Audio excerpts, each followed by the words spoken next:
सुन्वन्ति दिव्यैः स्तवैः वेदैः साङ्गपदक्रमोपनिषदैः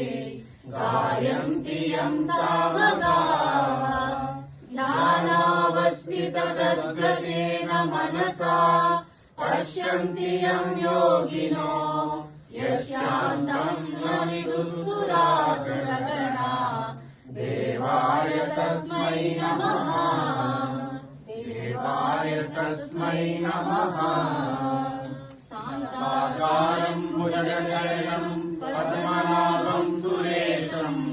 विश्वाधारं गगनसदृशं मेघवर्णं शुभाङ्गं लक्ष्मीकान्तं कमलनयनं योगिविज्ञानगम्यं वन्दे विष्णुं भवभयहरं सर्वलोकैः सर्वेषु यथा भागमवस्थिताः भीष्ममेवाभिरक्षन्तु भवन्तः सर्व एव हि तस्य सञ्जनयन् हर्षम् कुरु वृद्धः पिता भूय एव महाबाहो शृणु मे परमं वचः यत्तेऽहं प्रीयमाणाय वक्ष्यामि हितकाम्यया न मे विदुःसुरगणा प्रभवं न महर्षयः अहमादिर्हि देवानां महर्षीणां च सर्वशः यो मामजमनादिं च वेत्ति लोकमहेश्वरम् असम्मूढः समर्थेषु हितकाम्यया न मे विदुःसुरगणा प्रभवं न महर्षयः अहमादिर्हि देवानां महर्षीणां च सर्वशः यो मामजमनादिं च वेत्ति लोकमहेश्वरम् असम्मूढः समर्थेषु सर्वपापैर्विमुच्यते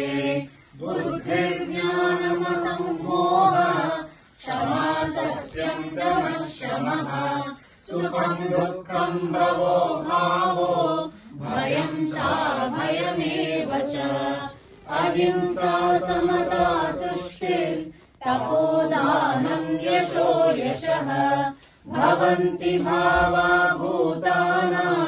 मत्त एव पृथग्विदाः प्रजानामि तव प्रवृत्तिम्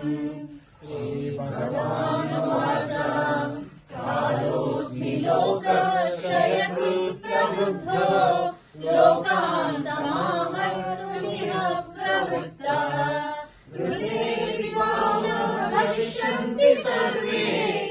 एव स्थिताः प्रत्यनीकेषु योधाः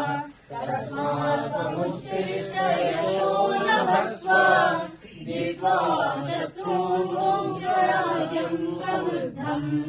महात्मने नमः अष्टादशोऽध्यायः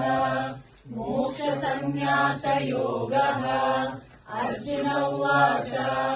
सन्न्यासस्य महाबाहो तत्त्वमिच्छामि वेदितुम् त्यागस्य च ऋषिकेश पृथक् केशिनिषूदन श्रीभगवानुवाच काम्यानां कर्मणां न्यासम् सन्न्यासम् कवयो विदुः सर्वकर्मफलत्यागम् प्राहुस्त्यागम् विचक्षणाः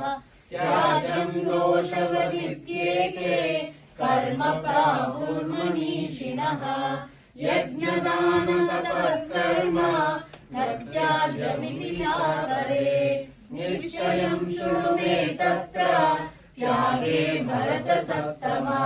त्यागो हि पुरुषव्याघ्र त्रिविधः सम्प्रकीर्तितः यज्ञदानतपःकर्म न त्याज्यम् कार्यमेव तत् यज्ञो दानम् तपश्चैव पावनानि मनीषिणाम् एतान्यपि तु कर्माणि सङ्गम् त्यक्त्वा फलानि च कर्तव्यानीति मे पार्थ निश्चितम् मदमुत्तमम् नियतस्य तु सन्न्यास कर्मणो नोपपद्यते मोहास्य परित्याग तामसः परिकीर्तिः उपनिषत्सु ब्रह्मविद्यायाम् योगशास्त्रे श्रीकृष्णार्जुन संवादे मोक्षसन्न्यासयोगो नाम अष्टादशोऽध्यायः। हरि ओम् तत्सत्। सर्वं श्रीकृष्णार्पणमस्तु। कर्तव्या किमन्यै शास्त्रविस्तरै या स्वयं पद्मनाभस्य मुखपद्माभिनिःसृता भारतामृत सर्वस्वम् विष्णोर्वक्त्रादिनिःसृतम् गीता गङ्गोदकम् पीत्वा पुनर्जन्म न विद्यते सर्वोपनिषदो गावो दोग्धा गोपालनन्दनः पार्थो वत्सः सुधीर्भोक्ता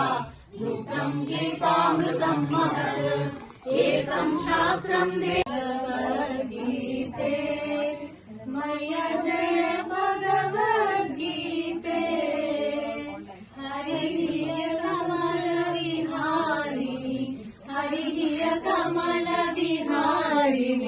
सुन्दरी